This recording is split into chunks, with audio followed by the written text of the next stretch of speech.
딸이 말리니까 괜히 화내고 며칠째 연락도 안 했다대요. 같이 사는 줄 알았는데 알고 보니 돈만 몇천 나갔다더라. 자식들에겐 비밀로 하자며 명의도 넘기려 했대. 이런 이야기가 남의 일 같으십니까? 아닙니다. 지금 이 순간에도 누군가는 사랑이라는 감정에 취해 인생이 통째로 흔들리고 있습니다. 노년에 찾아온 감정이 달콤하다고 방심하면 그 끝은 외로움보다 더 깊은 절망입니다. 이번 영상은 노년의 이성적 사랑에 집착하면 안 되는 5가지 이유에 대한 영상입니다. 구독, 좋아요 누르시면 시작하겠습니다. 노년의 이성적 사랑에 집착하면 안 되는 첫 번째 이유는 외로움이 착각을 만들기 때문입니다. 고요한 방 안, 울리지 않는 전화기, 혼자 먹는 밥상. 하루에도 몇 번씩 반복되는 침묵은 노인의 가슴을 파고듭니다. 괜찮다고 애써 말해도 마음은 점점 텅 비어갑니다. 이때 누군가 따뜻한 말 한마디를 건네면, 작은 배려 하나를 보여주면 그 감정은 곧 사랑이라는 이름으로 포장됩니다. 그러나 그것은 사랑이 아니라 외로움이 만든 환상입니다.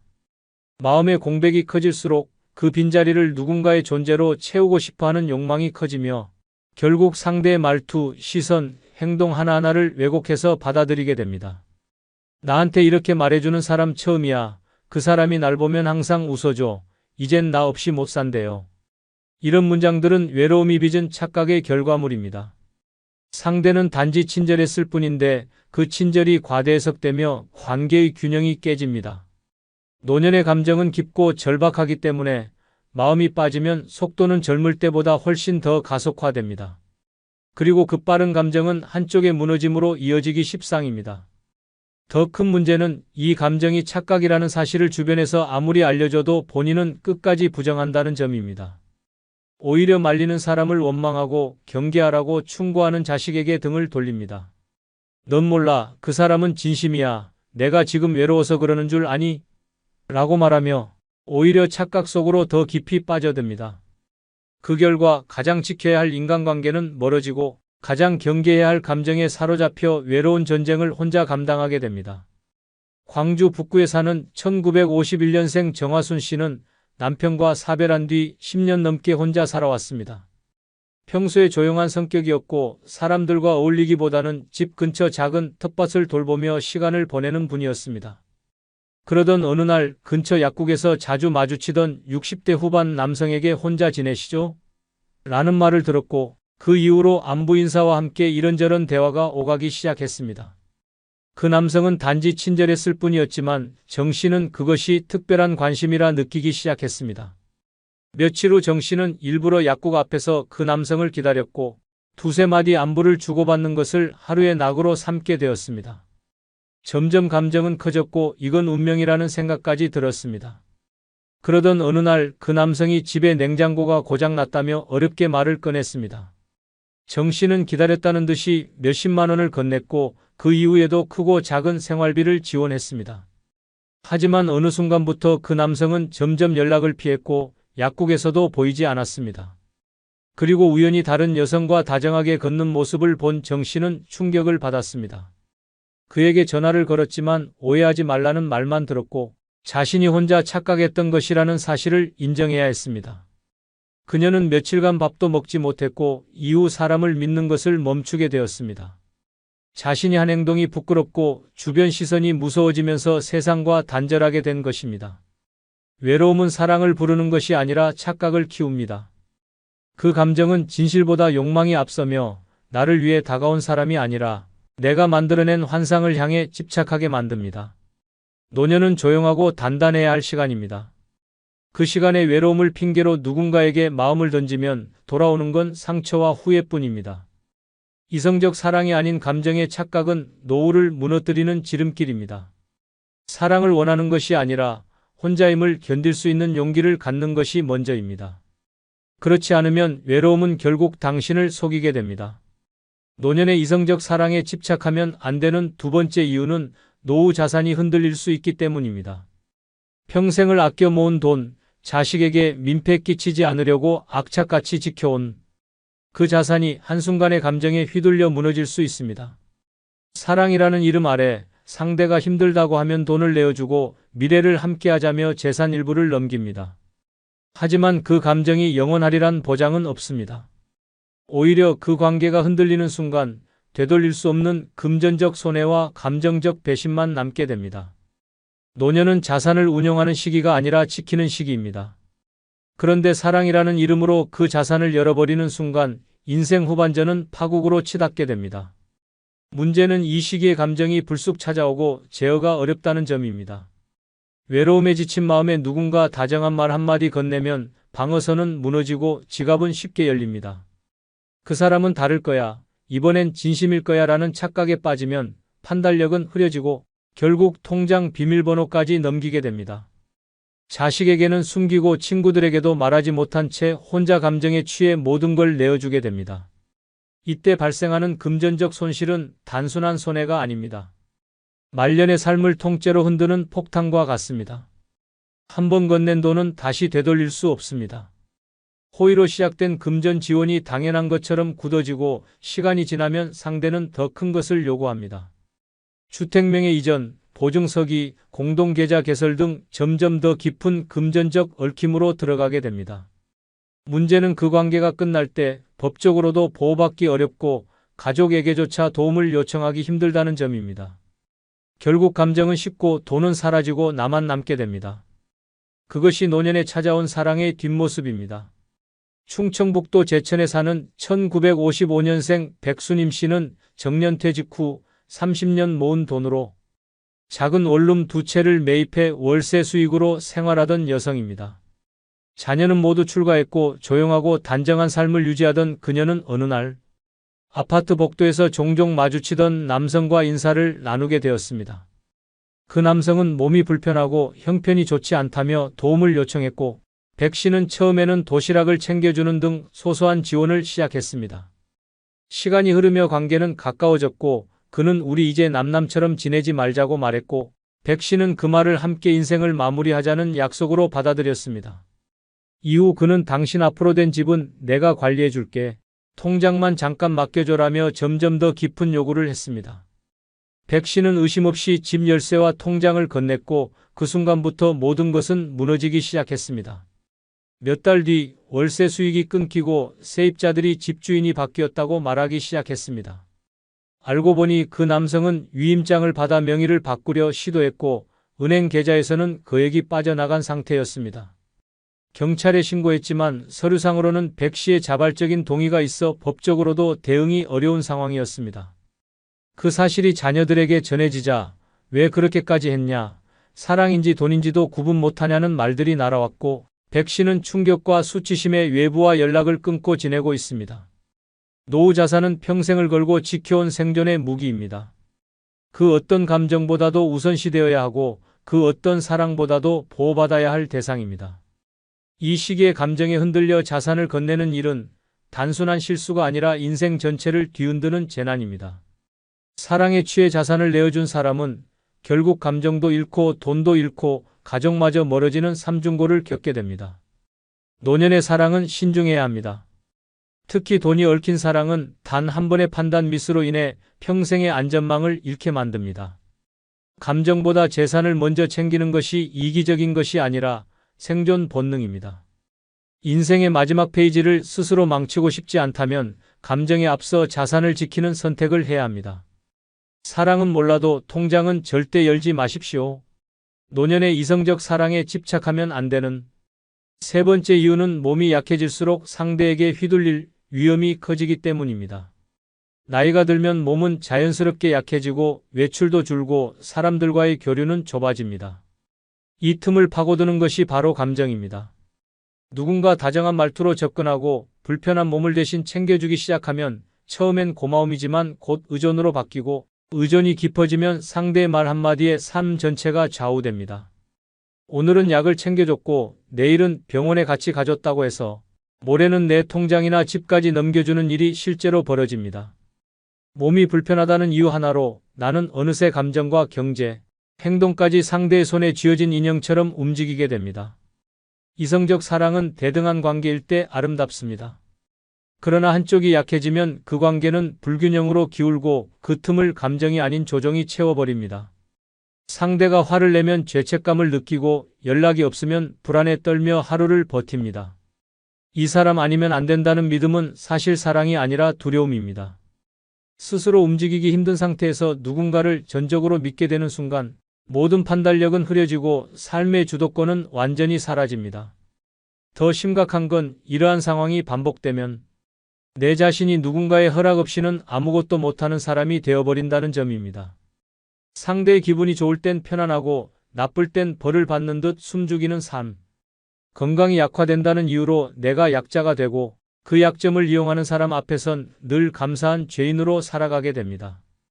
늙어서까지 눈치 보고 사랑이란 이름에 붙잡혀 존재를 부정당하는 삶은 비극입니다.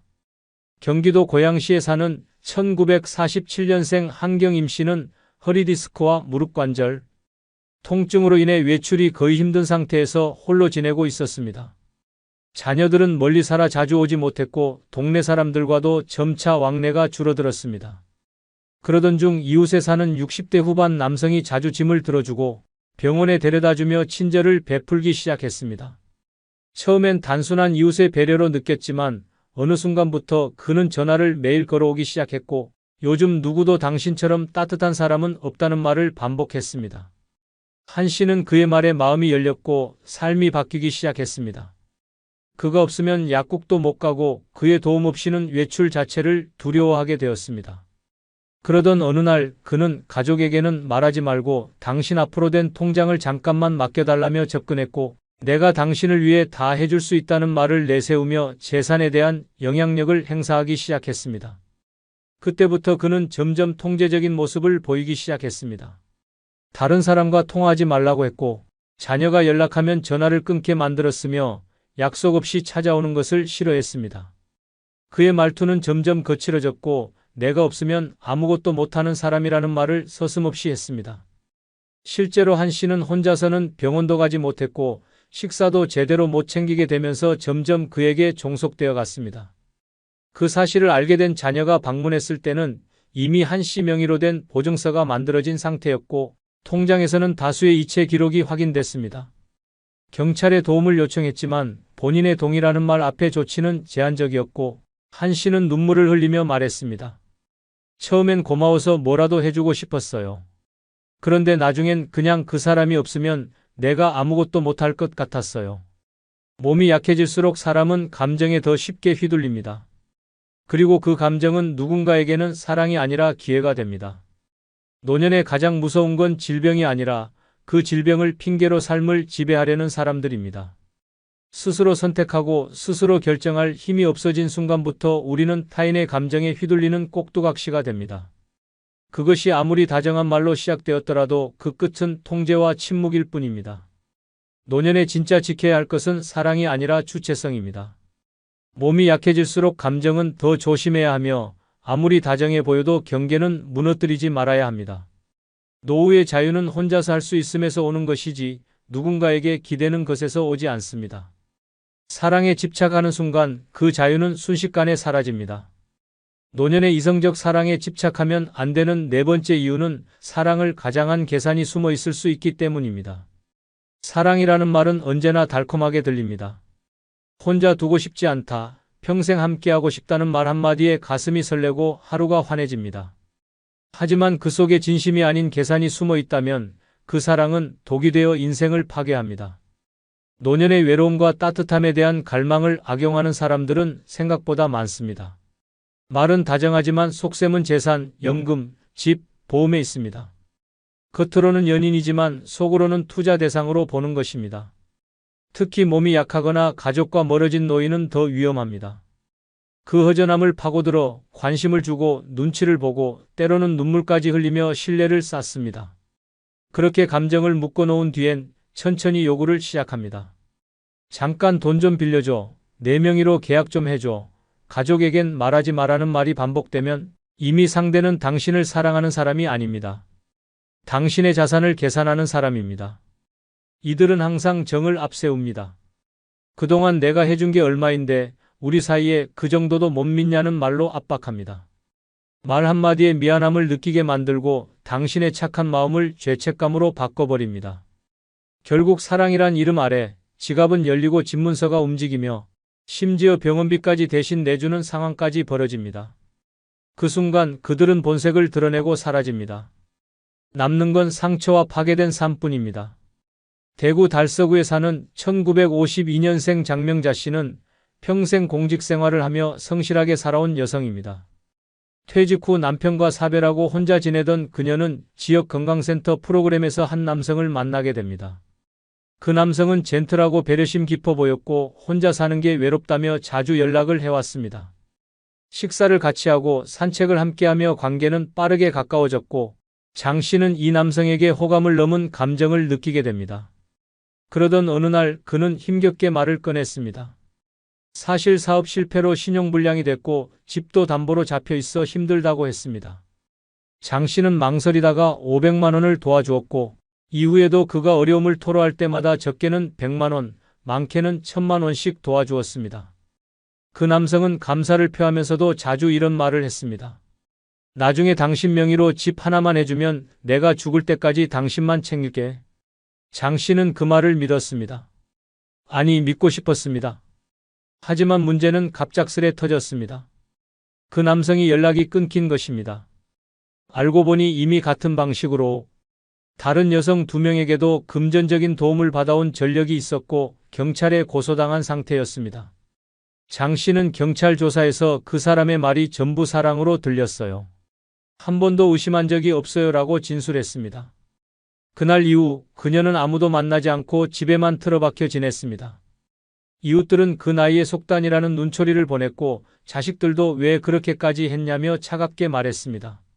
사랑을 가장한 계산은 당신의 인생을 송두리째 흔들어버립니다. 겉으로는 연민을 가장하지만 속으로는 계산기를 두드리고 있는 사람은 너무도 많습니다. 특히 노년의 사랑은 외로움과 금전이 얽히는 순간부터 더럽혀지기 쉽습니다. 나를 위해 울어주는 사람이라고 착각했지만 사실은 당신의 장고를 위해 눈물을 흘린 것일 수 있습니다. 노년의 감정은 절박해서 더 쉽게 속습니다. 더 이상은 안 됩니다. 감정은 가슴으로 느끼되 행동은 머리로 판단해야 합니다. 나를 위하는 척, 나를 아끼는 척 하는 사람일수록 더 의심하십시오. 진짜 사랑은 재산을 요구하지 않고 진심은 계약서 위에 올라가지 않습니다. 계산된 사랑에 인생을 내어주는 순간 그 사랑은 더 이상 당신을 지켜주지 않습니다. 오히려 당신을 철저히 무너뜨릴 뿐입니다. 노년의 이성적 사랑에 집착하면 안 되는 5번째 이유는 인생을 마무리하는 시기에 감정적 변수는 독이 되기 때문입니다. 노년은 덧셈이 아니라 뺄셈의 시간입니다. 새로운 것을 얻기보다는 쌓아온 것들을 정리하고 주변 인연을 정돈하며 내 인생을 돌아보는 시기입니다. 그런데 이 중요한 시기에 감정에 휘둘리는 일은 마치 조용히 닫히려는 문을 다시 거세게 열어젖히는 것과 같습니다. 격렬한 감정은 젊은 시절에는 활력이지만 노년엔 재앙입니다. 특히 이성적 사랑에 집착하게 되면 삶의 균형은 한순간에 무너지고 고요했던 인생의 말미는 예측할 수 없는 파국으로 치닫게 됩니다. 이 시기의 감정은 위험합니다. 마음이 비어있고 외로움이 깊어질수록 누군가의 따뜻한 말 한마디에 전부를 걸고 싶어집니다. 그 감정은 급속도로 불어나 사랑이라는 이름을 달고 그 사람의 말투 하나, 연락시간 하나에도 희비가 갈리기 시작합니다. 식사는 뒤로 밀리고 수면은 뒤죽박죽이 되며 평온한 루틴은 감정의 소용돌이에 휘말려 사라집니다. 감정이 커질수록 가족과의 관계는 소홀해지고 친구들과의 거리도 멀어지고 결국 모든 것을 그 사람 중심으로 재편하게 됩니다. 그 관계가 끝나면 어떤 일이 벌어질까요? 후회, 배신감, 분노, 수치심. 무엇보다도 가장 치명적인 건 자기 자신에 대한 실망입니다. 내가 왜 그랬을까? 이 나이에 이게 뭐 하는 짓이었을까라는 자책이 깊어지면 삶의 의욕도 함께 꺼져갑니다. 감정 하나로 인해 인생 후반이 흔들리는 비극은 한두 번의 실수에서 비롯되지 않습니다. 그것은 스스로 감정의 제어를 포기했기 때문에 생기는 결과입니다. 부산 해운대구에 사는 1946년생 박경래 씨는 교직에서 퇴직 후 남편과 사별하고 조용한 말년을 보내던 중 공원 벤치에서 자주 마주치던 한 남성과 대화를 나누게 되었습니다. 그는 부드러운 말투와 젠틀한 행동으로 박 씨의 마음을 끌었고 며칠 뒤 그는 요즘 아침을 함께 먹는 사람이 있었으면 좋겠다며 조심스럽게 말을 꺼냈습니다. 박 씨는 심장이 뛰었고 자신도 모르게 미소를 지었습니다. 그날부터 둘은 자주 연락을 주고받았고 함께 밥을 먹고 산책을 하며 가까워졌습니다.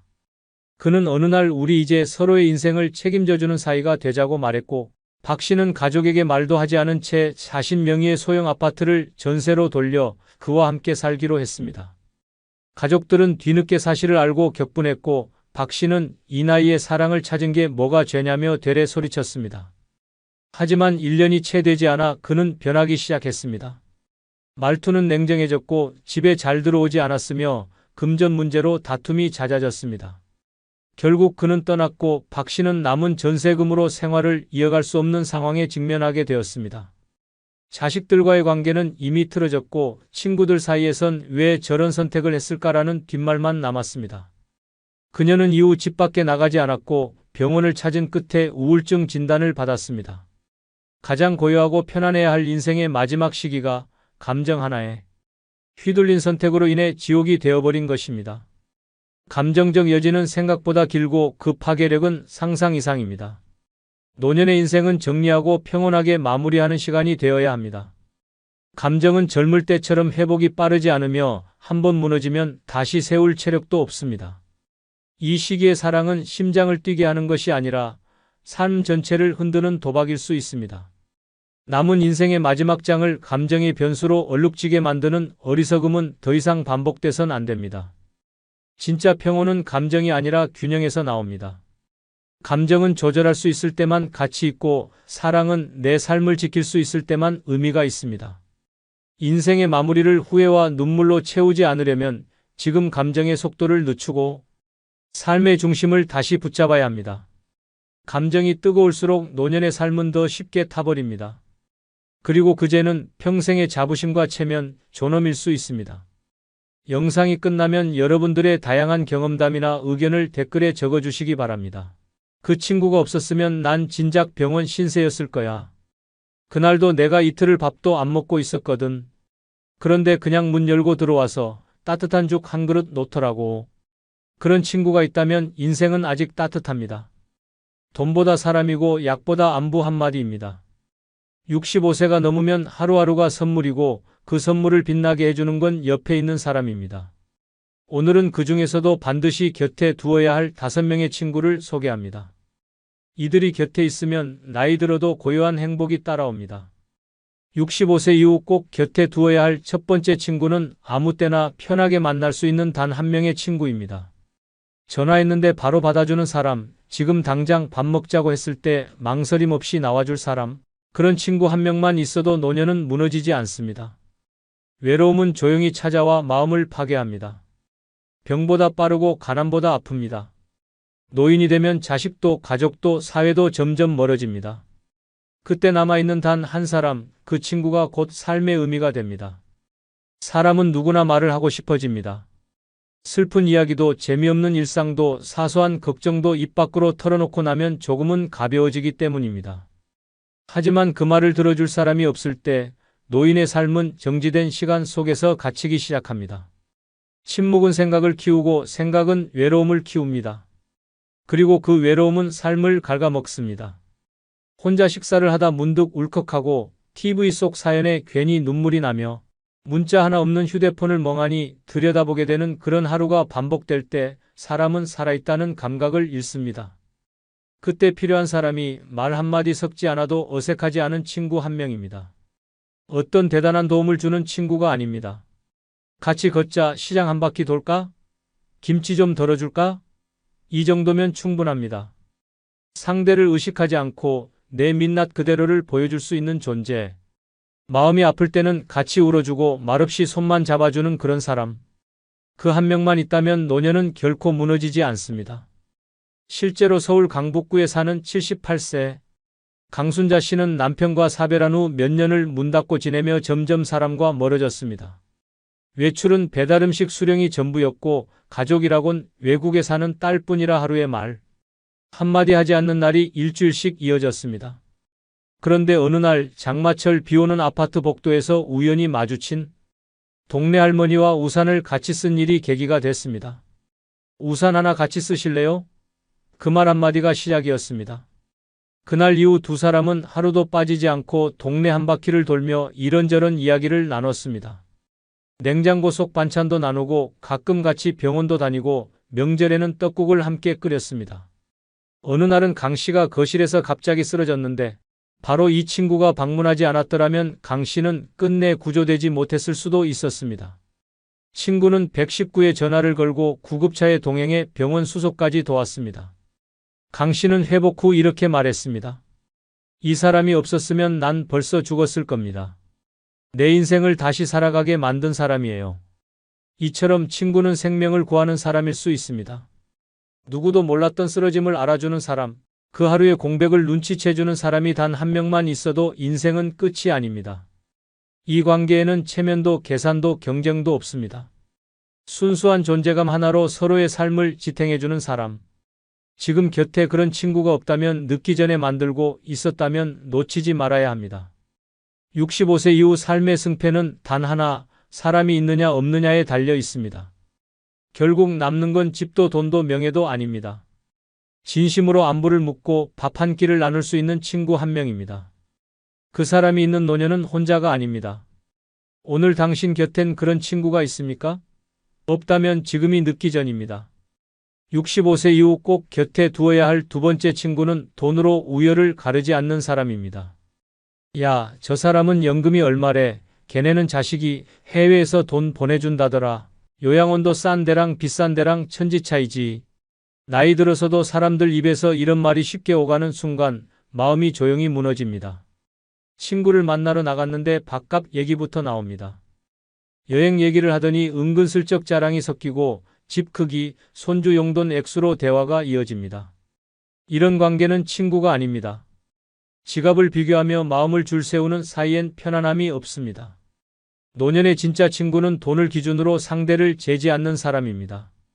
가진 게 많든 적든 밥을 사든 얻어먹든 그런 걸 따지지 않고 여전히 나를 있는 그대로 대하는 사람. 돈 냄새 없는 관계만이 오래갑니다. 사람은 누구나 사정이 있습니다. 누군가는 연금이 든든하지만 자식이 병들어 고통받고 누군가는 월세살이지만 마음만은 평안하게 삽니다. 그런 현실을 들여다보지도 않고 단지 통장, 잔고나 자식의 성공만으로 우위를 나누려는 사람은 결국 마음까지 가난한 사람입니다. 돈 많은 친구가 꼭 나쁘다는 얘기가 아닙니다. 하지만 문제는 돈이 많다는 사실을 드러내며 우위를 점하려는 태도입니다.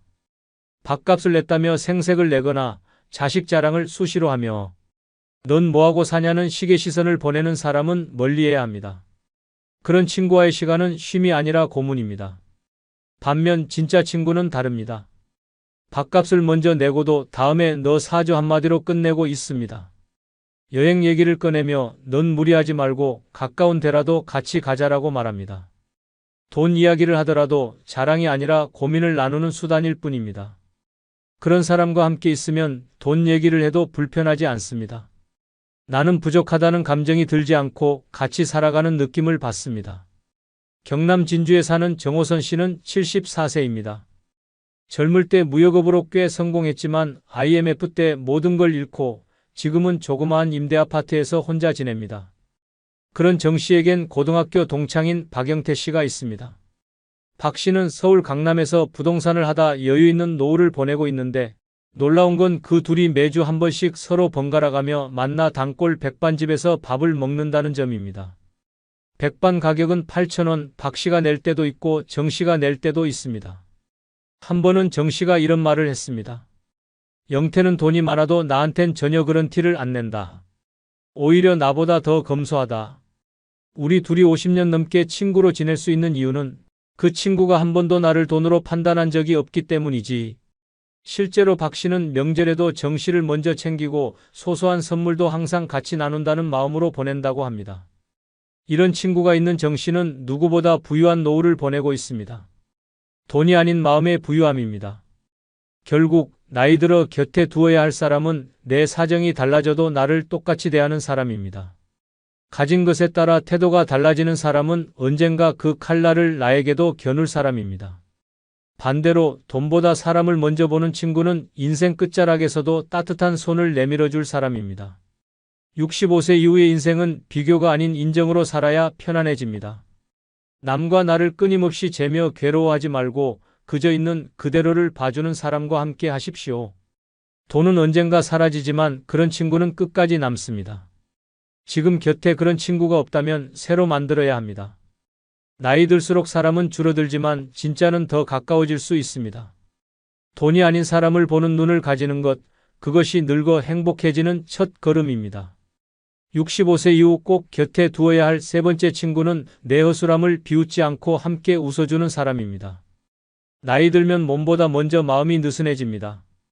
문을 잠갔는지 자꾸 확인하고 물건을 어디에 뒀는지 깜빡하고 계산하다 거스름돈을 틀리기도 합니다. 젊었을 땐 완벽했던 내가 이제는 작은 실수 하나에도 당황하게 됩니다. 문제는 그 실수를 함께한 사람이 나를 어떻게 바라보느냐입니다. 요즘 왜 그래? 정신이 없네. 나이 들었나 봐라는 말 한마디가 마음을 깊이 찌릅니다. 진짜 친구는 다릅니다. 실수를 지적하지 않고 오히려 나보다 먼저 웃어줍니다. 깜빡한 일도 웃음으로 넘기고 허둥지둥하는 내 모습도 귀엽다고 말해줍니다. 내가 나를 미워하지 않게 만들어주는 사람, 그 사람이 있어야 나이 들어도 주눅 들지 않고 유쾌하게 늙어갈 수 있습니다. 나이 들면 모든 게 느려지고 부족해집니다. 잊고 실수하고 헷갈리고 넘어집니다. 그럴수록 곁에 있는 사람의 태도가 내 삶의 질을 결정합니다. 비웃고 면박 주는 사람과 함께하면 점점 입을 닫게 되고 결국 혼자 있으려 하게 됩니다. 반대로 허술한 나를 따뜻하게 웃으며 받아주는 사람이 곁에 있다면 인생은 마지막까지 부드럽게 흘러갑니다. 그 친구와 있으면 실수가 부담이 아니라 또 하나의 추억이 됩니다. 대화의 소재가 되고 시간이 지나 그땐 그랬지 하며 되새길 수 있는 따뜻한 기억이 됩니다. 부산 해운대에 사는 이영분 씨는 76세입니다. 그는 요즘 자기답게 늙어가는 연습을 하고 있다고 말합니다. 얼마 전 시장에 나갔다가 김치 2통을 계산 안 하고 들고 나와버린 일이 있었습니다. 주인도 본인도 몰랐던 그 상황은 10분쯤 지나서야 깨달았고 허겁지겁 돌아가 사과를 했습니다. 그 이야기를 그날 저녁 친구 정경애 씨에게 전화로 털어놓았습니다. 경애야, 나 진짜 도둑되는 줄 알았어. 정신이 나갔나 봐. 그런데 돌아온 대답은 이랬습니다. 하하, 넌 아직도 김치 먹고 싶은 게 그렇게 급했나 보네. 다음엔 나랑 같이 가자. 내가 체크해 줄게. 정씨는 상황을 비웃지 않았습니다. 오히려 유쾌하게 넘기며 함께 웃어줬고 그 순간 이영분 씨는 눈물이 핑 돌았다고 했습니다. 그 친구가 있어서 다행이다. 내가 늙고 있다는 걸 무섭지 않게 만들어줘. 그 이후 두 사람은 서로 치매방 집안장이라는 농담 섞인 별명을 붙이고 번갈아 장보기를 함께하며 실수를 체크해주고 웃음을 나눕니다. 나이 들수록 이렇게 실수해도 괜찮은 공간이 있다는 것만으로 사람은 살아갈 힘을 얻습니다. 사람은 완벽하지 않습니다. 특히 나이 들수록 점점 더 허술해지고 때론 스스로도 놀랄 만큼 엉뚱한 행동을 할 때가 많아집니다. 그럴 때마다 창피함이 아니라 괜찮음으로 나를 감싸주는 사람, 바로 그런 친구가 있어야 마음이 늙지 않습니다. 나를 웃게 해주는 사람이 아니라 나와 함께 실수를 웃어넘겨주는 사람. 그런 친구가 인생의 마지막까지 나와 함께 할 수 있다면 그것만으로도 성공한 노후입니다. 65세 이후 삶에서 실수는 당연한 것이고 그 실수를 함께 추억으로 만들어주는 사람이 진짜 친구입니다. 이제는 잘못했다고 움츠러들지 마십시오. 기억이 깜빡해도 발음이 꼬여도 말이 반복돼도 괜찮습니다. 당신을 허술하게 보지 않고 그 모습까지 사랑해주는 사람이 있다면 인생은 더 이상 외롭지 않습니다. 그런 친구 한 명 지금 곁에 있으십니까? 없다면 당신이 먼저 그런 친구가 되어주세요. 허술한 순간에도 웃어주는 마음이 결국 당신에게도 웃음을 되돌려줄 것입니다. 늙어간다는 건 실수해도 괜찮아지는 연습입니다. 그리고 그 연습을 함께 해주는 친구, 그 한 사람이 있다면 우리는 마지막까지도 유쾌하게 늙어갈 수 있습니다. 65세 이후 꼭 곁에 두어야 할 네 번째 친구는 약속을 가볍게 여기지 않는 사람입니다. 나이 들수록 약속은 단순한 일정이 아닙니다. 기다림의 이유이자 하루를 견디는 힘입니다. 그런데 그 약속이 아무렇지 않게 깨지는 순간 마음은 무너집니다. 오늘은 좀 바빠서 다음에 보자. 아이고 깜빡했다는 말 한마디가 생각보다 깊은 상처를 남깁니다.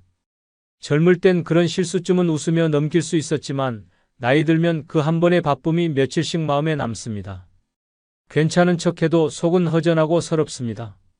노인의 하루는 누군가와의 약속 하나로 빛납니다. 그 약속을 기다리며 옷을 고르고 머리를 빗고 평소보다 일찍 밥을 챙겨 먹습니다. 마음이 먼저 나가 있고 시간은 느리게 흐릅니다. 그러다 그 약속이 깨지면 비워둔 시간까지 공허해집니다.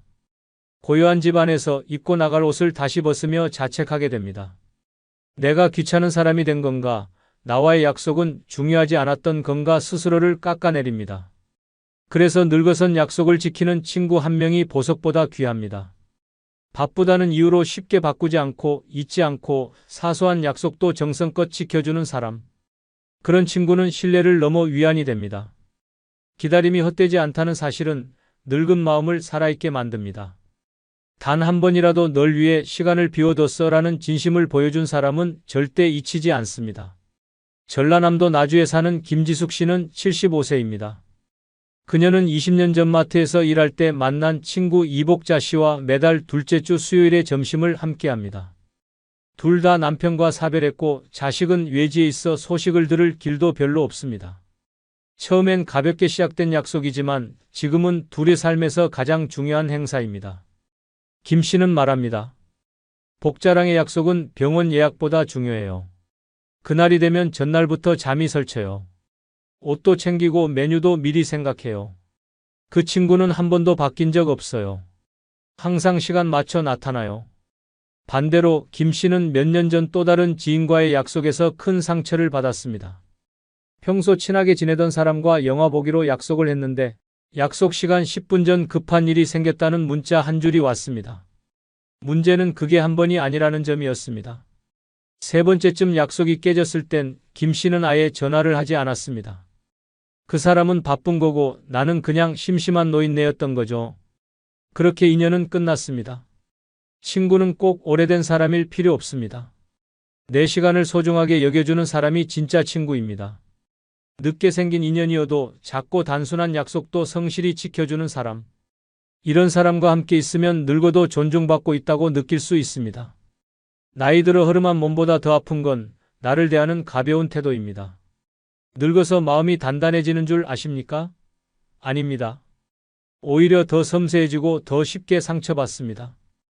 특히 나와의 약속이 가벼웠다는 느낌은 그 사람에 대한 실망으로 끝나지 않습니다. 자기 존재에 대한 의심으로 이어집니다. 나는 중요하지 않은 존재구나 하는 생각은 노인을 점점 침묵하게 만듭니다. 그런 상처가 쌓이면 어느 순간 모든 관계를 끊고 혼자 살아가려 합니다. 그것이 고립이고 결국 외로움의 시작입니다. 65세 이후는 약속을 지키는 사람이 곁에 있는가 아닌가로 삶의 질이 달라집니다. 기다리는 사람이 있다는 건 살아있다는 증거이고 누군가와의 약속을 기대하는 마음은 곧 삶의 동력입니다. 지금 당신 주변에 그런 친구가 있습니까? 약속을 미루지 않고 지켜주고 바쁘단 핑계를 대지 않는 사람. 만약 없다면 당신이 먼저 그런 친구가 되어야 합니다. 약속이란 건 시간이 아니라 마음입니다. 나이 들어도 서로를 귀하게 여기는 관계는 단 한 번의 약속 지킴에서 시작됩니다. 그렇게 지켜낸 작은 신뢰가 노년의 외로움을 막아주는 울타리가 됩니다. 그래서 오늘도 기다립니다. 나와의 약속을 소중하게 여겨주는 단 한 사람을. 65세 이후 꼭 곁에 두어야 할 다섯 번째 친구는 혼자 있을 때 먼저 찾아와주는 사람입니다. 그 사람은 꼭 내가 혼자일 때 나타납니다. 이상하게도 외로움이 깊을 때 조용히 문을 두드려줍니다. 이런 친구가 단 한 명이라도 있다면 인생 끝자락이 결코 쓸쓸하지 않습니다. 나이 들어 가장 무서운 건 병도 가난도 아닙니다. 누군가와 함께 있고 싶은데 아무도 내게 연락하지 않는 그 적막함입니다. 낮에는 소음 속에 묻히지만 해가 지고 방 안에 불을 켤 때 비로소 나 혼자라는 사실이 선명해집니다. 그 고요함이 때로는 무섭고 때로는 견디기 힘든 외로움으로 다가옵니다. 가끔은 그냥 누군가의 발자국 소리라도 들리고 싶고 문자가 울리는 소리 하나에도 마음이 흔들립니다. 하지만 대부분의 사람들은 바쁩니다. 친구들도 가족도 각자의 삶에 갇혀 나의 존재를 잠시 잊습니다. 그래서 그때 어떻게 지내? 라고 먼저 안부를 물어주는 사람이 있다면 그건 단순한 연락이 아니라 마음을 살리는 생명의 줄입니다. 서울 은평구에 사는 80세 노정자 씨는 남편과 사별한 뒤 홀로 된 시간이 벌써 12년째입니다. 자식들도 외국에서 살고 있어 명절에도 전화를 받지 못하는 날이 있습니다. 어느 해 겨울 설날 당일에 전화를 기다리며 전기장판을 켜고 하루 종일 누워 있었는데 전화 한 통 울리지 않았습니다. 그날 밤 정자 씨는 눈물이 저절로 흘렀다고 말합니다. 그런데 바로 다음 날 초인종이 울렸습니다. 동네에서 친하게 지내던 교회 친구 김말순 씨가 떡국 한 그릇을 들고 찾아온 겁니다. 어제 혼자셨죠? 그냥 느낌이 그랬어요. 나라도 와야 할 것 같아서. 말순 씨는 거창한 말을 하지 않았습니다. 그저 함께 앉아 밥을 먹고 TV를 보다 돌아갔습니다. 하지만 정자 씨는 말합니다. 그날 그 사람이 안 왔으면 난 아마 며칠 동안 방에서 나오지 않았을 거예요. 사람 마음이란 게 그렇더라고요. 먼저 찾아와주는 그 발걸음 하나가 며칠치의 우울을 날려줘요. 노년의 외로움은 표현되지 않는 순간에 깊어집니다. 누구에게도 말하지 못하고 누구에게도 기대지 못할 때 그 조용한 고립은 점점 사람을 병들게 합니다. 그래서 요즘 조용하네? 한번 얼굴 보자는 말 한마디가 눈물 나도록 고맙게 느껴집니다. 함께 있을 때보다 혼자일 때 곁에 있어주는 사람이 진짜 내 사람입니다. 반면 젊었을 때는 잘 어울리던 친구도 시간이 지나면 연락이 끊깁니다. 명절에만 형식적으로 안부를 묻고 내가 먼저 연락하지 않으면 찾지 않는 사람들. 그런 관계는 남아있어도 소용없습니다. 오히려 혼자라는 느낌만 더 선명하게 해줄 뿐입니다.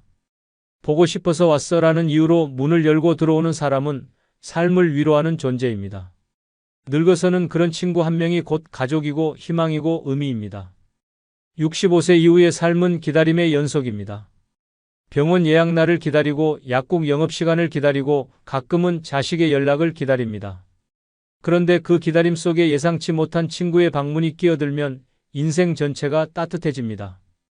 그냥 와주는 사람, 아무 이유 없이 얼굴 한번 보러 와주는 사람. 그 사람이 있어야 내 삶도 계속 움직입니다. 이제는 내가 먼저 찾지 않아도 내가 조용할 때 기척을 내줄 사람이 필요합니다. 혼자 있는 시간은 피할 수 없습니다. 하지만 그 시간을 외롭지 않게 해주는 사람은 기억 속에 찾아오지 않고 현실 속에서 문을 두드리는 사람입니다. 당신에게 그런 사람이 있습니까? 없다면 당신이 먼저 그런 친구가 되어야 합니다. 외로움은 어쩌면 막을 수 없는 감정일지 모릅니다. 하지만 누군가가 가만히 곁에 있어주면 그 외로움은 견딜 만한 그늘이 됩니다. 노년은 결국 누가 나를 조용히 찾아와 주는가에 달려 있습니다. 그 사람 한 명이 있다면 삶은 더 이상 고립이 아니라 연결입니다. 그리고 그 연결이야말로 늙은 인생을 따뜻하게 만들어주는 유일한 온기입니다. 여보, 은퇴했으면 이제 좀 쉬어. 왜 죽을 때까지 일만 하려고 해? 아직은 일할 수 있잖아. 조금이라도 더 벌어놔야 불안하지 않지. 됐어. 이제는 젊었을 때 고생한 보상으로 딱 1년만 원 없이 놀아봐. 그게 당신이 살 길이야. 다 부질없다. 60세 이후엔 노는 게 최고인 이유는 아껴두고 모아둔 돈이 결국 내 행복으로 돌아오지 못하기 때문입니다. 평생 쓸쓸히 일만 하다 은퇴 후에도 일터에 매달리면 결국 남는 건 병원 영수증과 한숨뿐입니다. 돈은 통장에 쌓아둘 때가 아니라 내가 살아 움직일 때 쓸 때 진짜 힘을 발휘합니다. 노년의 가장 현명한 선택은 더 버는 것이 아니라 지금 누리는 것이며 그 순간만이 내 인생을 진짜 빛나게 만듭니다. 구독, 좋아요, 알림 설정 누르시면 시작하겠습니다. 다 부질없다. 60세 이후엔 노는 게 최고인 첫 번째 이유는 아끼며 사는 건 산송장이 되는 길이기 때문입니다. 평생 아끼고 참고 전략하며 살아온 사람들이 노년에 어떤 결말을 맞는지 우리는 수도 없이 보아왔습니다. 충남 천안에 사는 한 어르신은 젊어서부터 한 푼이라도 아껴야 산다는 말을 입에 달고 살았습니다. 친구들이 여행을 가자고 해도, 아내가 옷 한 벌 사자고 해도, 자식들이 외식하자고 해도 그는 늘 돈 아깝다, 나중에 하자라는 대답만 했습니다. 그렇게 수십 년 동안 쪼개고 아끼며 모은 돈은 억 단위로 불어났습니다. 하지만 정작 그에게 남은 건 웃음이 아니라 한숨이었고 즐거운 추억이 아니라 통장 잔고뿐이었습니다. 은퇴 후 그는 집안에만 틀어박혀 살았습니다. 친구들은 하나둘 세상을 떠나거나 멀어졌고 가족들도 각자의 삶에 바쁘다 보니 찾아오는 이가 드물었습니다. 그렇게 쌓아둔 돈은 그대로 남아 있었지만 본인은 점점 무기력해졌습니다. 하루 종일 TV 앞에 앉아 리모컨만 돌리며 시간을 죽이는 생활이 반복되었고 점점 말수가 줄고 눈빛마저 흐려졌습니다. 주변 사람들은 몸은 살아있는데 영혼은 없는 사람 같다며 그를 두고 산송장 같다고 했습니다. 실제로 그는 건강이 나빠져 병원 신세를 지면서도 치료비가 아깝다며 제대로 된 검사를 받지 않았습니다. 결국 병은 더 깊어졌고 쌓아둔 돈은 아무 의미 없이 남아 있었습니다. 죽음을 앞두고 그는 자식들에게 이런 말을 남겼습니다. 내가 돈만 보고 살았더니 내 인생은 다 허무하구나. 나는 평생 산송장으로 산 거야. 반대로 아끼지 않고 자기 인생을 위해 돈을 쓴 사람들의 노년은 전혀 달랐습니다. 전북 전주에 사는 이순자 씨는 남편이 세상을 떠난 뒤 마음을 고쳐 먹었습니다. 내 인생은 내가 쓰지 않으면 아무도 대신 살아주지 않는다. 그는 적금을 깨고 매년 해외여행을 다녔습니다. 일본 온천, 대만 야시장, 유럽의 골목길까지 발이 닿는 곳마다 사진을 찍고 맛있는 음식을 즐겼습니다. 또한 노래교실에도 등록해 마음껏 노래를 불렀고 친구들과 모여 춤을 추며 즐겼습니다. 주변 사람들은 그 나이에 무슨 돈 낭비냐고 수군거렸지만 이 씨는 웃으며 대답했습니다. 돈은 내가 살아있을 때 써야 돈이지. 내가 누리지 못하면 결국 산송장이 되는 거예요. 그녀의 말처럼 그녀의 얼굴에는 늘 생기가 가득했고 삶에 대한 자존감이 넘쳤습니다. 아끼며 산다는 건 단순한 전략이 아닙니다. 그것은 내 인생을 스스로 가두는 족쇄입니다. 돈을 쌓아두는 순간부터 나는 현재를 잃고 미래의 불안만 붙들고 사는 존재가 됩니다. 그렇게 살다 보면 결국 오늘의 행복은 사라지고 내 삶은 숫자와 계산만 남게 됩니다. 그 끝은 산송장처럼 숨만 쉬는 껍데기 인생입니다. 하지만 내가 즐겁게 쓰는 순간 내 인생은 다시 살아납니다. 내 손으로 돈을 꺼내 친구와 밥을 먹고 여행길에 오르고 좋아하는 물건을 사는 순간 나는 비로소 살아있음을 느낍니다. 돈은 쌓아둘 때 힘이 되는 게 아니라 쓰는 순간 나의 영혼을 되살리는 불꽃이 됩니다. 노년의 가장 무서운 것은 가난이 아니라 살아있어도 산송장처럼 되는 삶입니다. 남의 눈치만 보며 아까워서 아무것도 하지 못한 채 결국 병원 침대에서 후회하는 인생은 결코 행복이 아닙니다.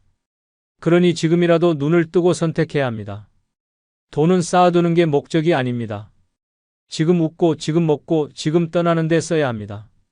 그럴 때만 내가 진짜 살아있다는 감각을 되찾을 수 있습니다.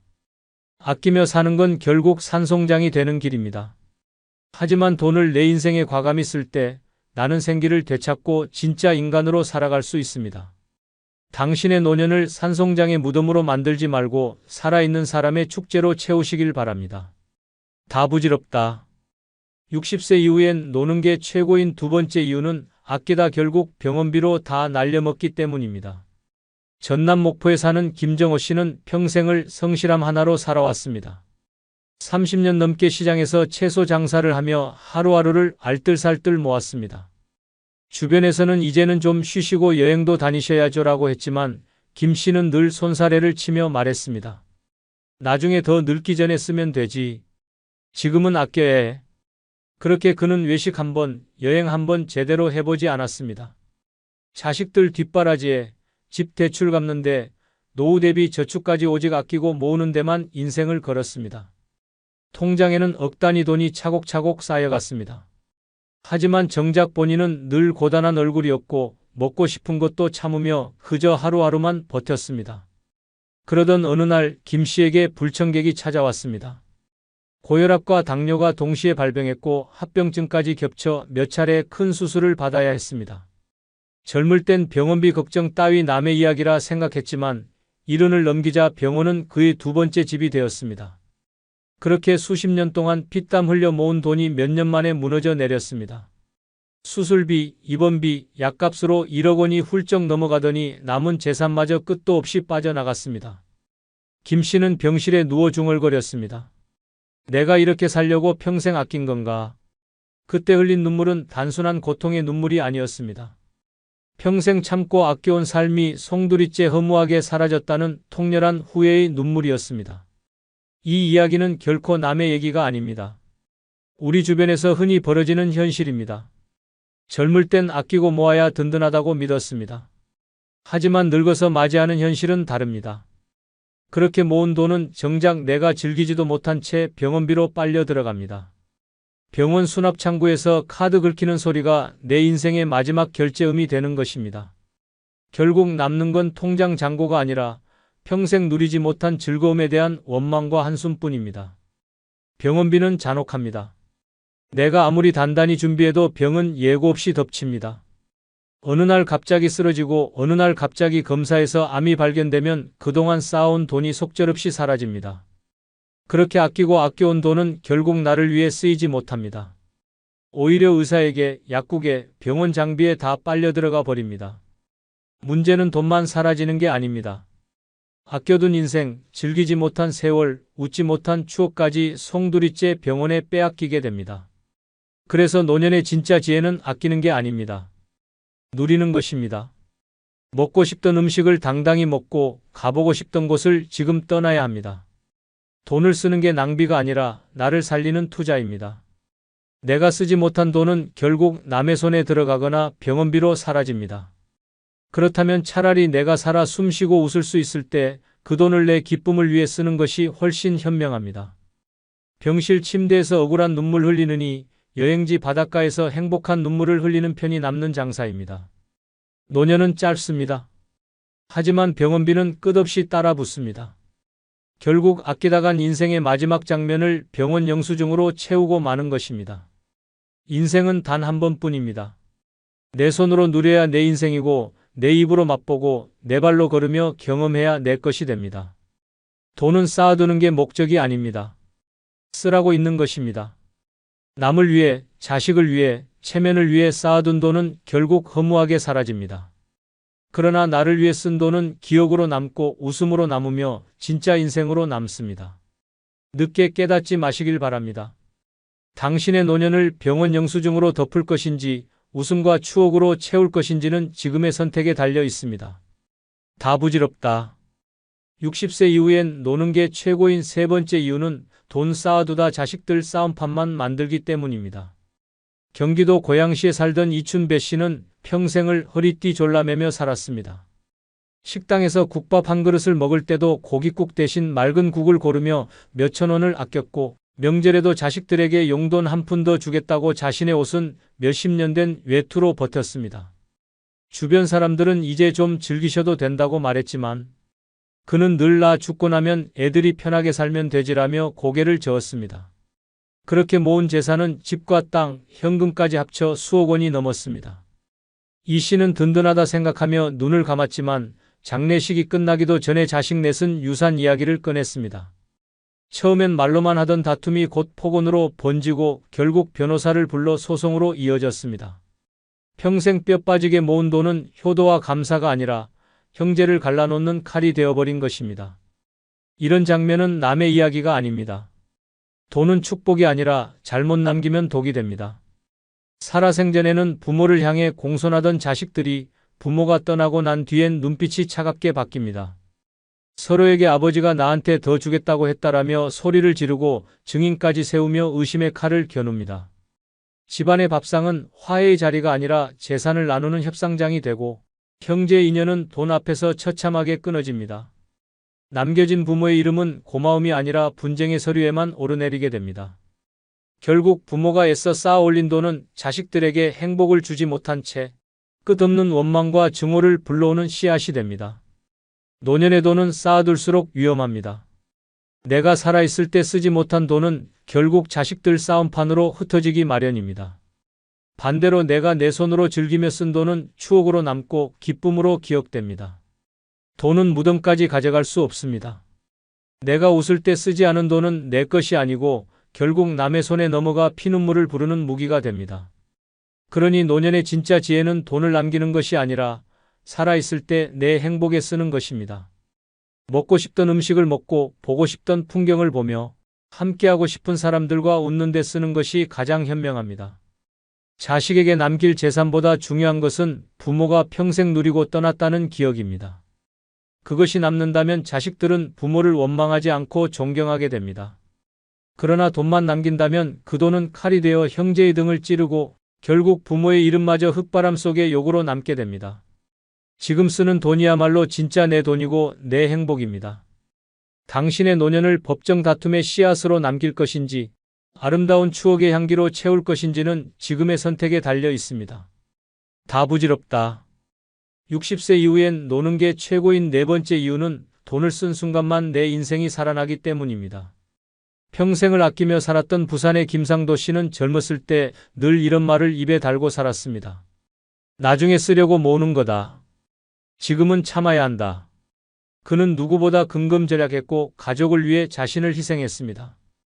외식 한번 제대로 하지 않았고 아이들 학원비와 집 대출 갚느라 자신의 옷은 몇 해 전 유행이 지난 헌 옷뿐이었습니다. 그렇게 모은 돈은 어느새 수억 원에 달했습니다. 하지만 정작 그의 인생에서 행복했다는 순간을 꼽으라면 별로 없었습니다. 늘 참느라, 아끼느라, 뒤로 미루느라 웃음보다 한숨이 많았기 때문입니다. 그러던 어느 날 김 씨는 병원에서 큰 충격을 받았습니다. 위암 초기 진단을 받은 것입니다. 그는 병원 침대에 누워 이렇게 중얼거렸습니다. 내가 뭘 위해 이렇게 살았나? 돈은 있는데 인생은 없네. 돈은 모으는 과정에서는 우리를 지켜주지 않습니다. 오직 쓰는 순간에만 진짜 힘을 발휘합니다. 한 번의 여행, 한 번의 외식, 한 번의 선물에서 돈은 단순한 종이가 아니라 인생을 빛내는 불꽃이 됩니다. 돈을 쌓아두는 것만으로는 아무 의미가 없습니다. 잔고가 늘어도 은행 통장에 숫자가 쌓여도 내가 그 돈을 쓰지 않으면 내 삶은 여전히 회색빛입니다. 반대로 내가 그 돈을 꺼내 쓰는 순간 인생은 갑자기 색을 입습니다. 좋아하는 음식을 맛볼 때, 가보고 싶던 길을 걸을 때, 하고 싶던 취미를 즐길 때, 그 순간 비로소 내가 살고 있구나라는 감각이 살아납니다. 그렇지 않으면 돈은 그저 무덤 속까지 따라오지 못할 숫자일 뿐입니다. 결국 내 인생을 살려내는 건 내가 쓴 돈으로 만든 기억과 경험입니다. 병원비로 허무하게 날려버리기 전, 자식들의 다툼거리로 변하기 전, 지금 내 손으로 내 삶에 불을 붙여야 합니다. 친구와 웃으며 마신 커피 한 잔, 늦은 나이에 떠난 여행길에서 찍은 사진 한 장, 손주와 함께 사 먹은 아이스크림 하나가 통장 숫자 수천만 원보다 값집니다. 실제로 서울 노원구에 사는 정인숙 씨는 남편이 세상을 떠난 뒤 혼자가 되면서 깨달음을 얻었습니다. 평생 아껴 모아 집 두 채를 마련했지만 정작 본인은 늘 움츠러들어 살았습니다. 그러나 어느 날 마음을 바꿔 해외여행을 결심했습니다. 73세의 나이에 비행기를 타고 파리로 향했을 때 그는 공항에서 눈물을 흘렸습니다. 내 인생이 이제야 살아나는 것 같다. 파리의 골목길을 걷고 루브르 박물관에서 그림을 바라보며 그는 다시 태어난 듯한 기쁨을 느꼈습니다.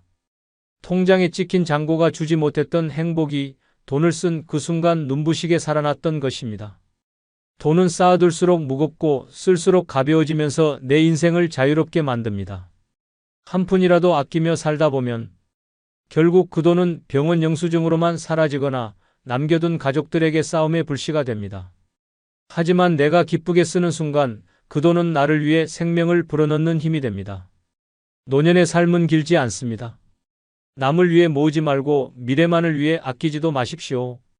지금 당장 내가 쓰는 돈, 내가 웃는 순간, 내가 살아있음을 느끼는 순간이야말로 진짜 내 인생입니다. 돈을 쌓아둔 채로 무덤에 들어가는 것보다 돈을 쓰면서 생생하게 웃고 떠나는 편이 훨씬 가치 있습니다. 당신의 삶을 불태우는 불씨는 통장 잔고가 아니라 지금 쓰는 그 한 장의 지폐에서 시작됩니다. 인생은 한 번뿐이고 돈을 쓴 순간만 내 인생은 다시 살아납니다. 다 부질없다. 60세 이후엔 노는 게 최고인 다섯 번째 이유는 건강할 때 쓰는 돈이 가장 큰 행복으로 돌아오기 때문입니다. 전북 군산에 살던 김종만 씨는 젊을 때부터 늘 전략을 입에 달고 살았습니다. 친구들이 해외여행을 가자 해도 건강이 허락할 때 나중에 가면 된다라며 고개를 저었고 아내가 좋은 옷 한 벌 사자고 해도 돈 아깝다. 나중에 여유 있으면 사자라며 거절했습니다. 그렇게 참으며 모은 돈은 5억 원이 넘었습니다.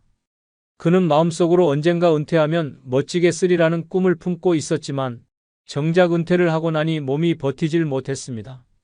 무릎 관절은 이미 망가져 계단을 오르는 것도 힘들었고 당뇨와 혈압으로 인해 의사에게 여행은 금지당했습니다. 결국 평생 아껴 모은 돈은 병원비와 약값으로 빠져나갔고 그토록 꿈꾸던 여행은 한 번도 가지 못한 채 세상을 떠났습니다. 마지막까지 그는 침대에 누워 내가 조금만 일찍 쓸 걸, 건강할 때 즐겼어야 했는데라며 눈물을 흘렸습니다. 돈은 쌓아두는 것이 행복을 보장하지 않습니다. 내가 건강할 때 쓴 돈만이 가장 큰 행복으로 돌아옵니다. 맛있는 음식을 내 입으로 직접 씹고 삼킬 수 있을 때, 아름다운 풍경을 내 두 발로 걸으며 눈에 담을 수 있을 때, 사랑하는 이들과 함께 웃으며 식사를 나눌 수 있을 때, 그 돈은 단순한 종이가 아니라 삶을 빛내는 선물이 됩니다. 그러나 몸이 망가지면 그 어떤 돈도 소용이 없습니다. 아무리 좋은 호텔을 예약해도 병원 침대에서 벗어나지 못한다면 그 돈은 그냥 종이일 뿐입니다. 실제로 강원도 원주에 사는 이명자 씨는 정반대의 선택을 했습니다. 남편이 세상을 떠난 뒤 혼자가 되자 그녀는 마음을 바꿨습니다. 건강할 때 내 돈을 내가 쓰겠다. 그는 모아둔 적금을 깨고 일본으로 온천 여행을 떠났습니다. 맛있는 스시를 먹으며 웃었고 오사카 거리를 걸으며 젊은 시절처럼 사진을 찍었습니다. 돌아온 후에도 그녀는 가만히 있지 않았습니다. 제주도에서 한 달 살기를 하며 바닷바람을 맞고 노후에 처음으로 하고 싶었던 그림 수업도 시작했습니다. 주변 사람들은 돈 아깝지 않으세요? 라고 물었지만 그녀는 환하게 웃으며 대답했습니다. 이 순간이 없으면 내가 왜 살아야 하죠? 지금 내가 건강하니까 이게 가능한 거예요. 이게 진짜 돈의 값어치예요. 이처럼 건강할 때 쓰는 돈은 단순한 소비가 아니라 내 삶을 살찌우는 투자입니다. 지금 웃을 수 있을 때, 지금 걸을 수 있을 때, 지금 먹을 수 있을 때 쓰는 돈이야말로 인생의 가장 큰 행복으로 되돌아옵니다. 반대로 아끼고 참다가 결국 병실에서 영수증으로 사라진 돈은 나를 위해 쓰이지 못한 헛된 종이 조각일 뿐입니다. 다 부질없다. 60세 이후엔 노는 게 최고인 6번째 이유는 돈은 나의 자존감을 살려주기 때문입니다. 인천에 사는 박영수 씨는 은퇴 후 몇 년 동안 돈을 거의 쓰지 않았습니다. 자식들이 어렵게 산다며 뒷바라지하느라 자신의 용돈조차 최소한으로 줄였고 외식이나 여행은 꿈도 꾸지 않았습니다. 그렇게 아끼고 또 아끼다 보니 통장의 돈은 늘어났지만 본인의 표정은 점점 굳어갔습니다. 무엇보다도 가장 뼈아팠던 순간은 친구들과 만난 자리였습니다. 친구들이 우리 이번엔 동해로 여행이나 가자고 제안했을 때 박 씨는 돈이 아까워 핑계를 대고 빠졌습니다. 그러나 속으로는 이렇게 중얼거렸습니다. 내가 돈 좀 쓰면 안 되나?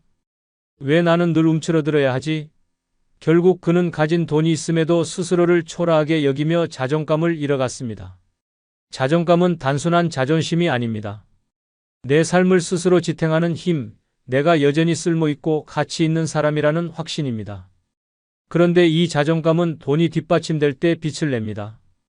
병원비를 낼 수 있는 돈이 있으면 누구에게도 손 벌리지 않아도 되고 식당에서 먹고 싶은 음식을 마음껏 시킬 수 있으면 내 삶이 여전히 주체적임을 느낍니다.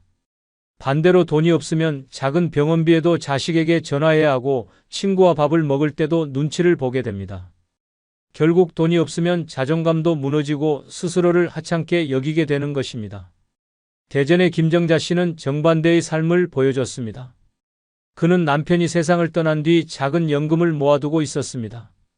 돈이 많진 않았지만 그는 그 돈을 아낌없이 자신에게 썼습니다. 좋아하는 꽃꽂이 수업에 등록했고 매달 한 번은 근교로 여행을 갔습니다. 동네 카페에 앉아 비싼 커피를 시켜도 주눅 들지 않고 오히려 당당하게 말했습니다. 이건 내가 번 돈으로 마시는 커피야.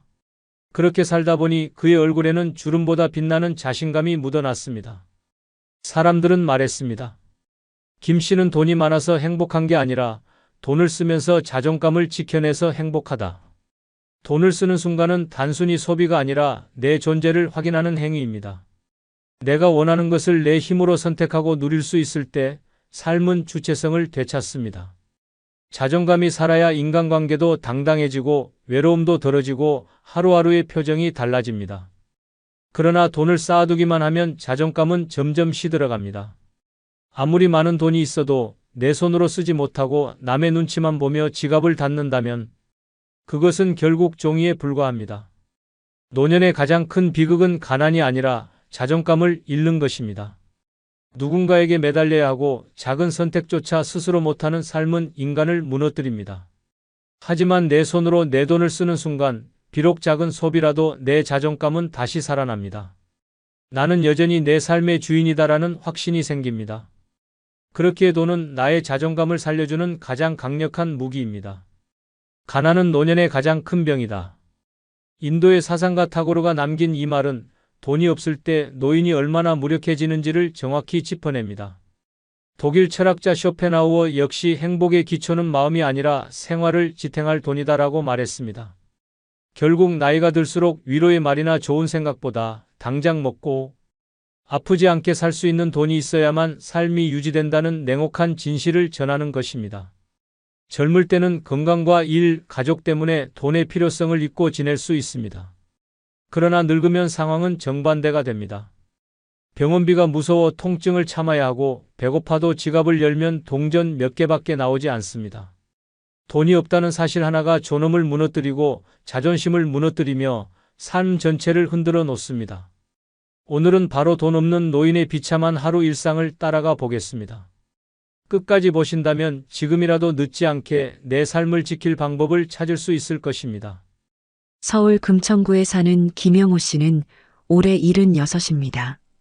새벽 4시 눈을 떴지만 그것이 숙면에서 깨어난 게 아님을 본인 스스로 압니다. 잠든 시간보다 뒤척인 시간이 더 많았기 때문입니다. 오래된 전세방의 벽지는 눅눅한 곰팡이 냄새로 가득 차 있고 전기요금이 무서워 난방을 켜지 않은 방 안은 새벽 공기와 다를 바 없는 냉기에 휩싸여 있습니다. 김 씨는 늘 그렇듯 몸을 잔뜩 웅크린 채 덮고 있던 낡은 담요를 털어내며 기침을 내뱉습니다. 가래가 목에 달라붙어 숨쉬기조차 힘들지만 병원에 갈 엄두를 내지 못합니다.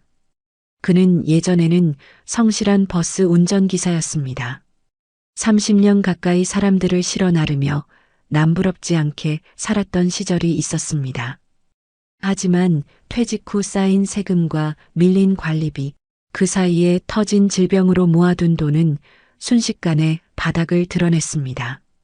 공무원 연금이나 국민연금을 꼬박꼬박 챙기는 이웃 노인들과 달리 김 씨의 손에 쥐어지는 건 기초생활수급비 40만 원 남짓이 전부입니다.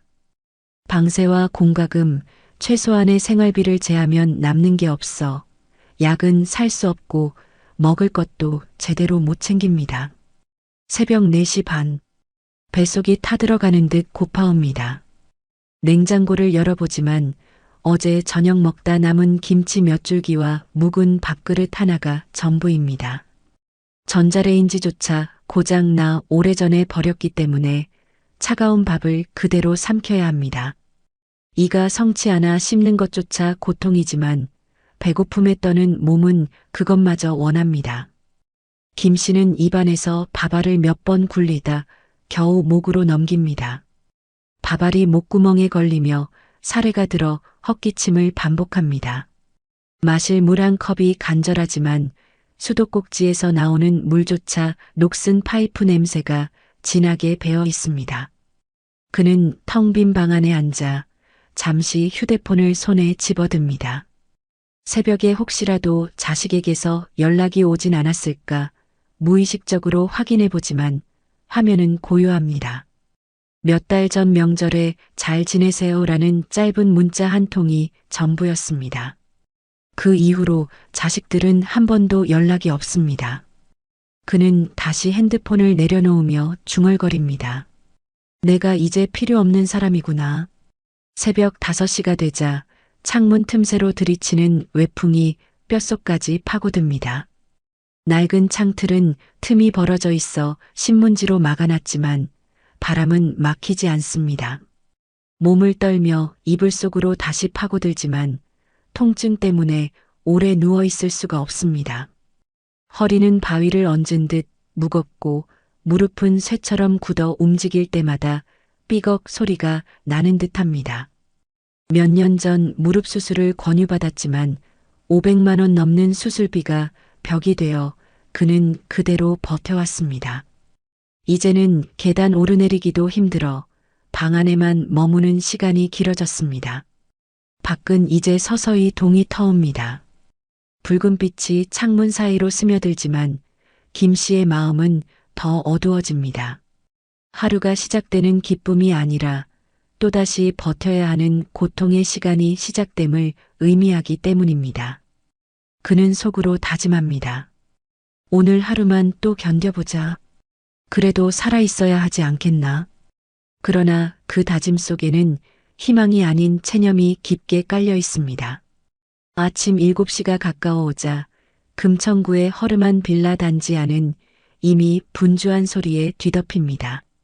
현관문이 철컥거리고 아이들 웃음소리가 복도에 울려 퍼집니다. 이웃집 부부는 아이 손을 잡고 학원 차량을 향해 서두르며 출근길 셀러리맨들은 들뜬 전화 통화를 하며 계단을 내려갑니다. 그러나 김영호 씨의 방 안은 여전히 어두컴컴합니다. 창문을 열고 싶어도 찬바람이 무섭고 커튼 대신 덮어놓은 낡은 담요가 무게처럼 걸려 있어 빛조차 들이지 않습니다. 그는 이불을 젖히고 자리에서 일어나려 하지만 무릎이 말을 듣지 않아 한참을 주저앉아야 합니다. 이게 사람이냐? 그는 쓴웃음을 삼키며 벽을 짚고 일어나 간신히 싱크대 앞에 섭니다. 아침밥은 엄두도 못 냅니다. 냉장고를 열어도 속은 비어 있고 그나마 남은 건 며칠 전 마트 할인 코너에서 산 두부 반모. 이미 시큼한 냄새가 올라와 손이 멈춥니다. 버리기 아까워 그대로 다시 냉장고에 밀어넣습니다. 결국 오늘 아침도 물 한 컵으로 때워야 합니다. 물 한 컵을 꿀꺽 삼킨 후 약통을 열어봅니다. 고혈압약, 당뇨약, 관절약 모두 빈통입니다.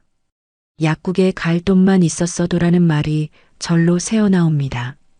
머리 뒤로 찌르는 통증이 밀려오지만 그는 의자에 기대어 억지로 숨을 고릅니다. 병원에 가야 한다는 건 알고 있습니다. 그러나 진료비 몇만 원과 약값 10여만 원은 김 씨에게 벽과도 같습니다. 그래서 그는 늘 스스로에게 이렇게 말합니다. 이 나이에 무슨 병원. 그냥 버티다 가면 되지. 아침 9시가 되면 복도는 조용해지고 집안은 더욱 고립된 감옥처럼 변합니다.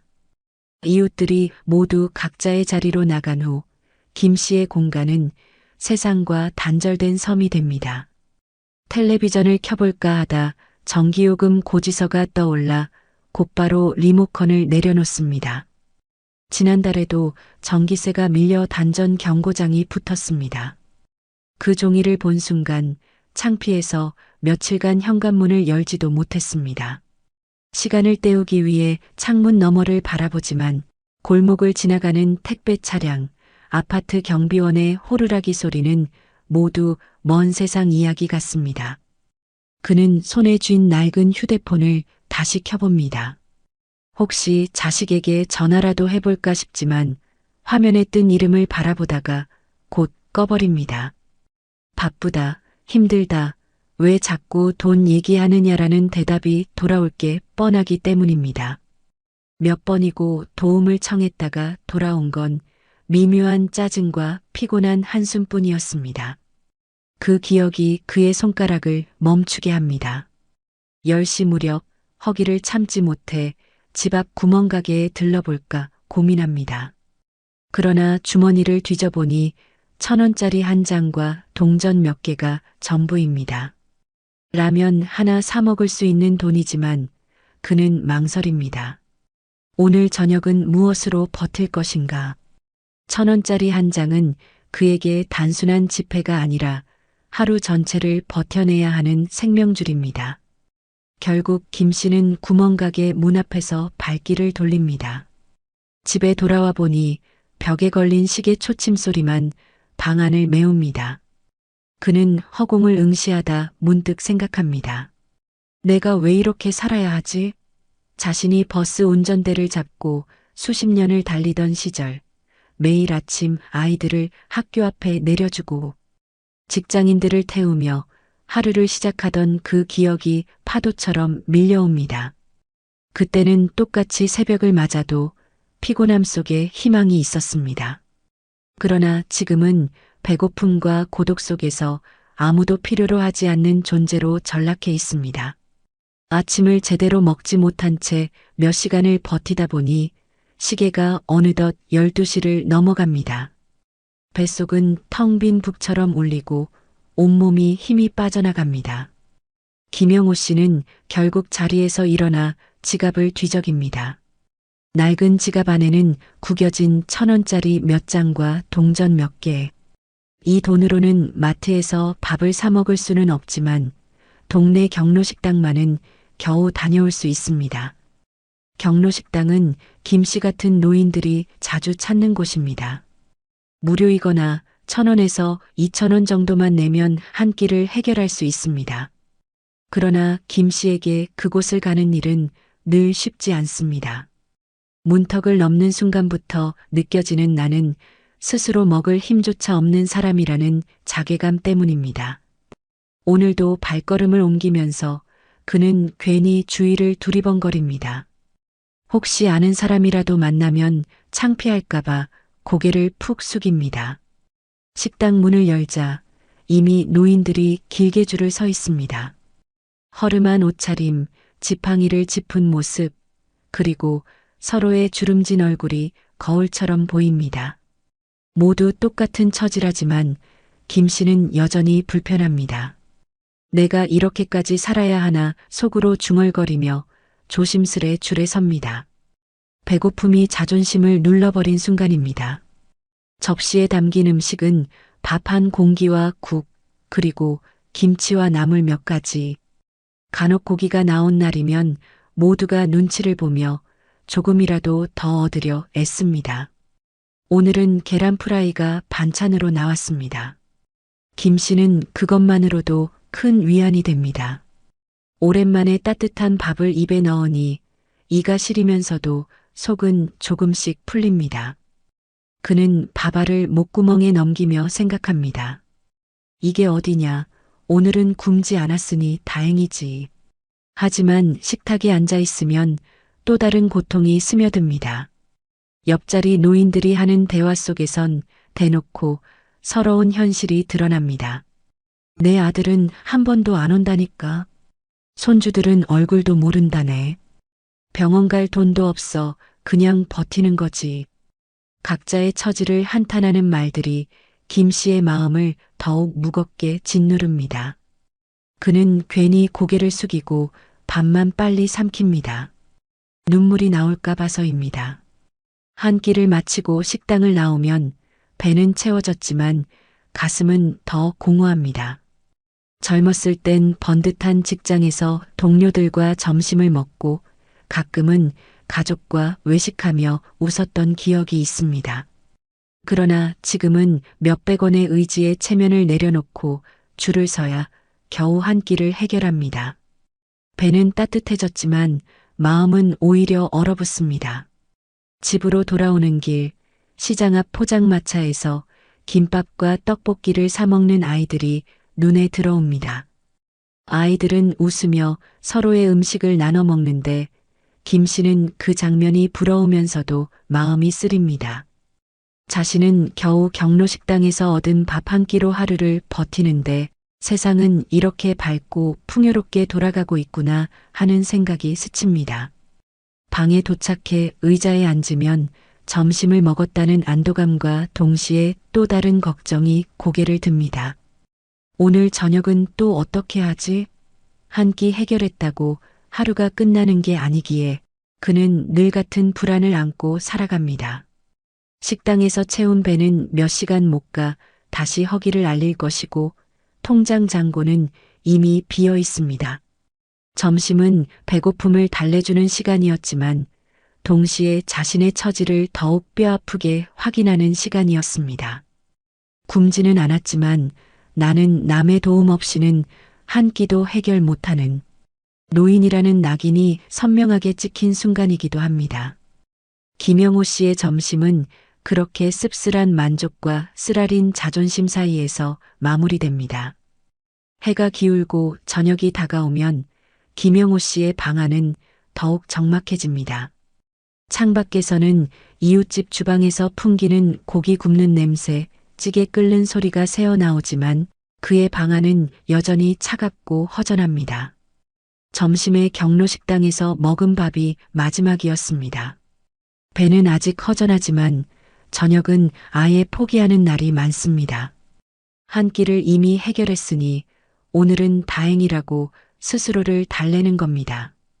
그러나 속이 쓰리고 허기는 사라지지 않습니다. 저녁이 되면 더 힘든 건 배고픔이 아니라 통증입니다.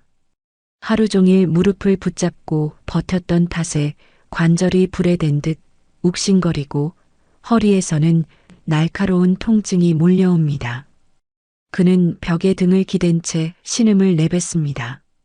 병원에 가야 한다는 걸 모르는 게 아닙니다. 몇 년 전부터 의사는 무릎 수술을 권했지만 몇백만 원이 넘는 비용 앞에서 그는 아무 말도 하지 못했습니다. 지금은 진료비 몇만 원도 부담이라 동네 의원조차 찾지 못합니다.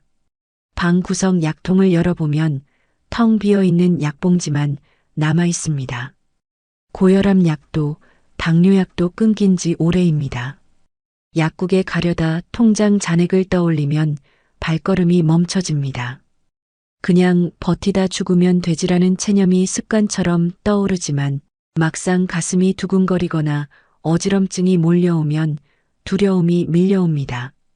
그러나 두려움은 곧 돈이 없으니 어쩔 수 없다는 냉혹한 현실에 눌려 사라집니다. 저녁 8시 무렵 텔레비전에서 건강보험 광고가 흘러나옵니다. 누구나 누릴 수 있는 평등한 의료 혜택. 김 씨는 그 말이 비웃음처럼 들립니다. 서류를 챙겨 보건소를 찾아가 본 적도 있습니다. 그러나 기초생활수급비를 받는 처지에서도 약값 전부를 감당할 수 없다는 걸 확인하고는 그 길로 발길을 끊었습니다. 병원 대기실에서 느껴지는 사람들의 시선, 돈 없으면 어쩌려고 왔나라는 듯한 눈빛이 마음을 더욱 짓눌렀습니다. 그는 방 안에 앉아 무릎에 찜질팩을 올려봅니다. 이미 오래전에 전원이 나가버린 고장난 찜질팩을 손으로 주물러 대충 덮어보지만 시원찮은 위로일 뿐입니다. 통증은 사라지지 않고 오히려 심장은 쿵쾅거리며 불안감을 키웁니다. 갑자기 쓰러져도 발견해줄 사람 하나 없다는 생각이 머리를 스칩니다. 이웃과 왕래가 끊긴 지 오래라 혹시라도 사고가 나면 몇 날 며칠이 지나서야 발견될지도 모릅니다. 밖에서는 가족들이 함께 웃으며 저녁을 먹는 소리가 들려옵니다. 아이가 웃고 떠드는 소리, 술잔 부딪히는 소리. 모든 게 따뜻하고 활기찬 풍경일 텐데 김 씨의 방 안은 정반대의 세계입니다. 그는 식탁이 아닌 낡은 의자에 앉아 물 한 컵을 홀짝이며 그 물로 배고픔과 통증을 동시에 삼키려 애씁니다. 그러나 물맛은 쓴 약처럼 쓰라립니다. 밤 9시가 넘자 그는 스스로에게 속삭입니다. 오늘도 병원은 못 갔구나. 내일도 못 가겠지. 가난이란 단순히 밥을 굶게 하는 게 아니라 아픈 몸조차 치료받을 권리를 빼앗아갑니다. 아파도 병원에 갈 수 없는 현실, 그 무력감이 노인의 저녁을 더욱 비참하게 만듭니다. 그렇게 하루의 끝자락, 김영호 씨의 저녁은 배고픔과 고통, 그리고 체념이 어우러진 잔혹한 시간이 됩니다. 밤은 김영호 씨에게 가장 잔혹한 시간입니다. 낮 동안에는 최소한 이웃들의 발자국 소리, 공원의 아이들 웃음소리라도 들리지만 해가 지고 나면 방 안은 숨이 막히는 듯 고요해집니다. 깊은 정적 속에서 시계 초침 소리만이 방 안을 가르며 흘러갑니다. 몸은 지쳐 쓰러지듯 눕지만 통증 때문에 편히 누울 수도 없습니다. 무릎은 불에 댄 듯 욱신거리고 허리는 돌덩이를 얹은 듯 무겁습니다. 그는 한숨을 내쉬며 스스로에게 묻습니다. 내가 이렇게 살려고 평생 일만 했나? 눈을 감으면 과거가 떠오릅니다.